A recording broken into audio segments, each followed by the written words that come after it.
Hey there, viewers, welcome back to the South Main Auto Channel. That's our 2011 Chrysler 200. It's got the big 3.6. It's from our used car guy. A couple lights on, the money lights on, and the ABS lights on. ABS I think I've got figured out. I'm going to show you what I think it is, and then we're going to tear into it. We have a code stored in a C1042 right front tone wheel performance, it says. When I drive it down the road, looking at live data, you can see this wheel's going bonkers. I was gonna throw a scope on it so we could look at the speed sensor, and it was pretty obvious somebody's already been in here. Somebody's already had their digits. The speed sensor, the screw's backed out, not quite tightened all the way, so it's probably stripped out. Up under the hood where the connector is, you have to move the power steering reservoir. The bolt's all loose in that, and that's kind of wiggling around.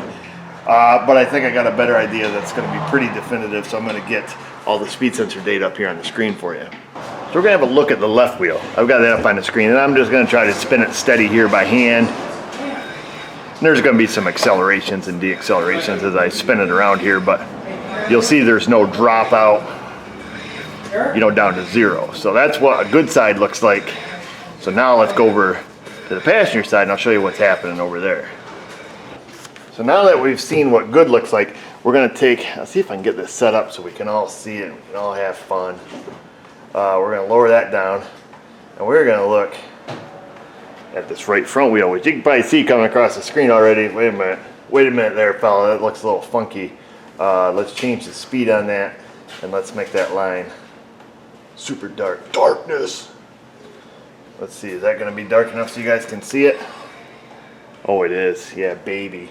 Let's just change that to a 2X. Now, I believe there's a broken magnet on the bearing. Pretty common. You can easily see that with a scope, but what I'm wondering is if when we spin this, we can reference the valve stem. And by that I mean, use that as our mark. So every time we spin it around, every time the valve stem is in a certain spot, we have a dropout.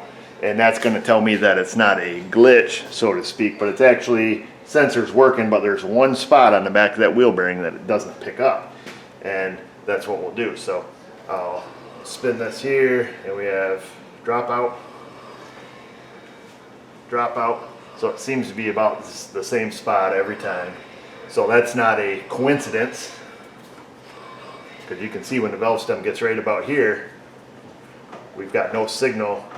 So there's got to be a big chunk of magnet missing, because when we come past it, now we've got a reading. So if that makes sense to you. So every time it comes past that same spot. So it's got to be a broken magnet on the wheel bearing. Speed sensor is obviously working. And you can see, hopefully you guys can see that when I spin it. Probably not because my arm was in the way, but trust me, folks, trust me. So I just peeled the wheel off. What's interesting, you can see somebody had been on this axle nut. The threads are kind of wiped clean. It's got track marks on it. And like I say, they had the speed sensor all loose. I don't believe that I'm wrong with our diagnosis, even without going in there to, use the scope. So we're going to take a look. Live life, take chances. Peel the caliper bracket, peel the rotor off, undo the axle nut, and then we're going to undo the wheel bearing bolts and try to gingerly get it off and inspect the magnet. Zing zing, looks like a fairly new caliper over here. One bolt's out. We got us a hook. We'll pull her over. Press the piston in a little bit. Hang it on up. We've got to massage the rotor face a little bit. Just a whisper. Get that baby off there. Yeah, they're not too horribly old. Car's been sitting a while, so she has the typical rust on the inside. We'll set that down. Get the axle nut socket. Break out Thor again.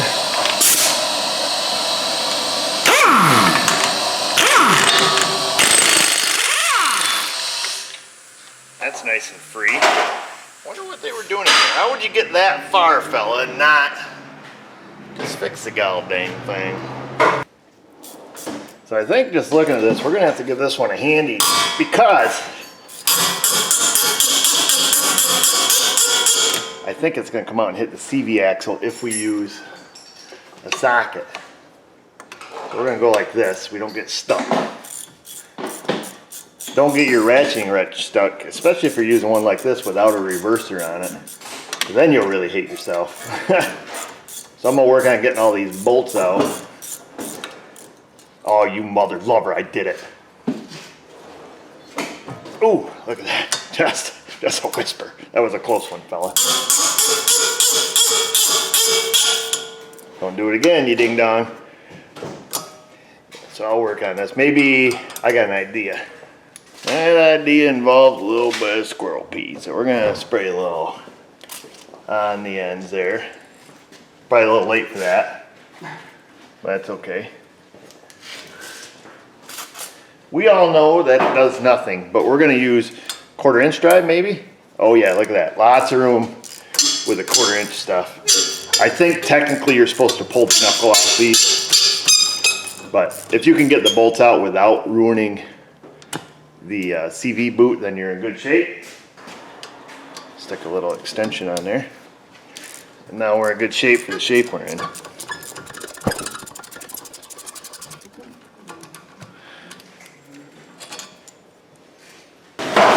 Got all the bolts out of it. I'm going to remove a wheel stud here. Whoa, fella! Calm down!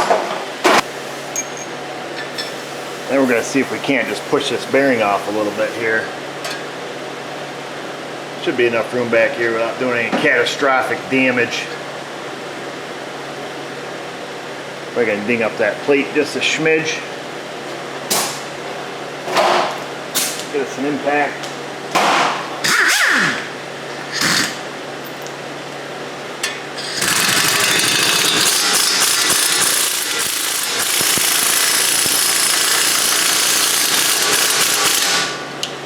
Oh, baby.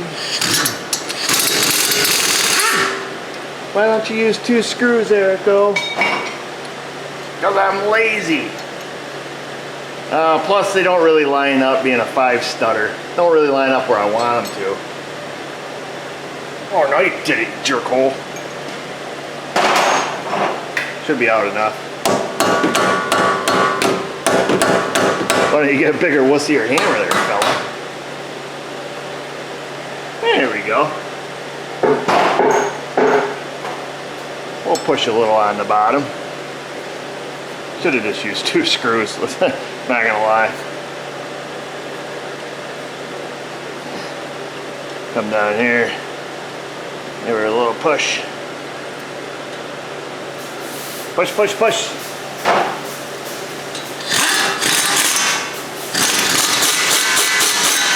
Out she comes. Don't break your speed sensor off. The only advice I can give you.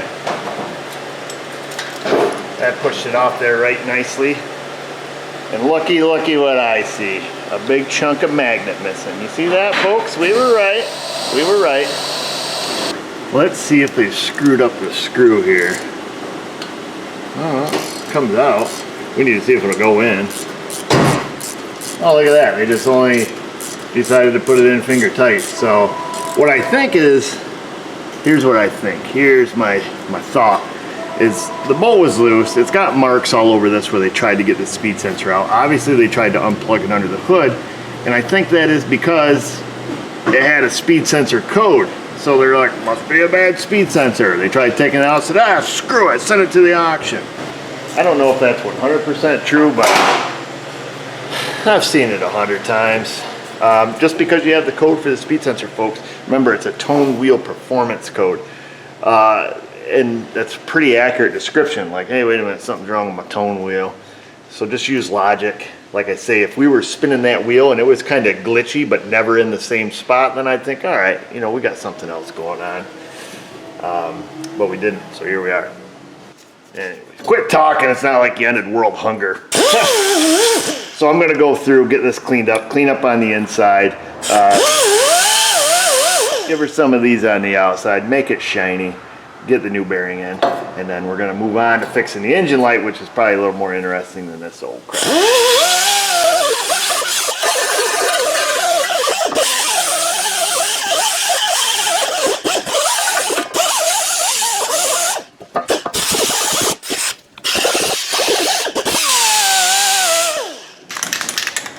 And just like that, it is clean and shiny. I'll give her a spritz of the old fluid film here. Big old rockin' knockin' diesel out there. Napper, not a sponsor. There is our magnet all the way around. Now we'll slip her in. A little bit of blue Loctite on them.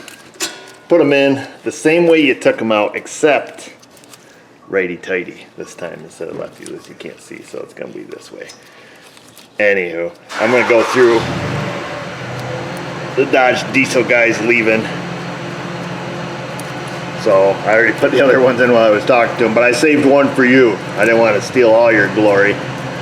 So we'll get the torque spec. I have to turn the camera off for that, of course.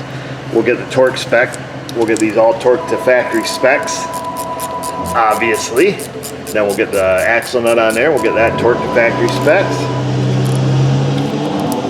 And then we'll move on with our life.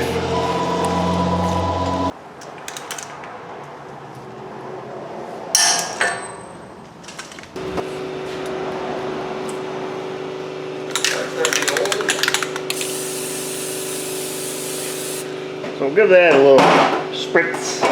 Make sure you clean out inside face of your rotor before you stick it on. You don't want it all going down the road like this, all wibbly wobbly. We'll just put on one of those lug nuts, hold that straight for us, and then we'll slip our caliper back on after I find the bolts for it. Slip that baby down. Bring it around. Little Loctite on the bolts. Never hurt anyone, they say. So we'll get this put back on, and then we'll throw the wheel on and turn the key on, and we should see a nice, smooth, steady reading. Of course, that is after we get the torque spec for these. Alright, wheel is on. Hopefully you guys can see that. We'll give her the old spinneroo. Look at that. No more dropouts. No more glitches. Like I say, you'll see it tracking up and down because I accelerate and deaccelerate because I don't have a good even spin. But there we go. We proved it. It's fixed. And that's that. So we'll leave it at that, folks. We just have to take and clear the codes out of it now, which I'll do off screen, just like I torque every bolt off screen. You can't always use processed data from your scan tool to make a diagnosis per se, but sometimes you can, but you just have to use a little bit of logic. So you just got to remember, like, the processed data that the PCM is seeing, and then going to the data link and then back on your scan tool, and finally in front of your face, is way different typically than the raw data that you would capture with an oscilloscope. But there are some cases where the process data is good enough to make a call, and it was in this case. So hopefully you understand that and you're happy. And if you are happy, be happy down in that comment section. Leave a happy comment, a question, a happy criticism, or a happy concern. Oh, everything has to be happy. I'd be happy though if you found us on the Insta, the Facebook, you click subscribe, you ring the bell. And just remember, viewers, if I can do it, you can do it. Thanks for watching.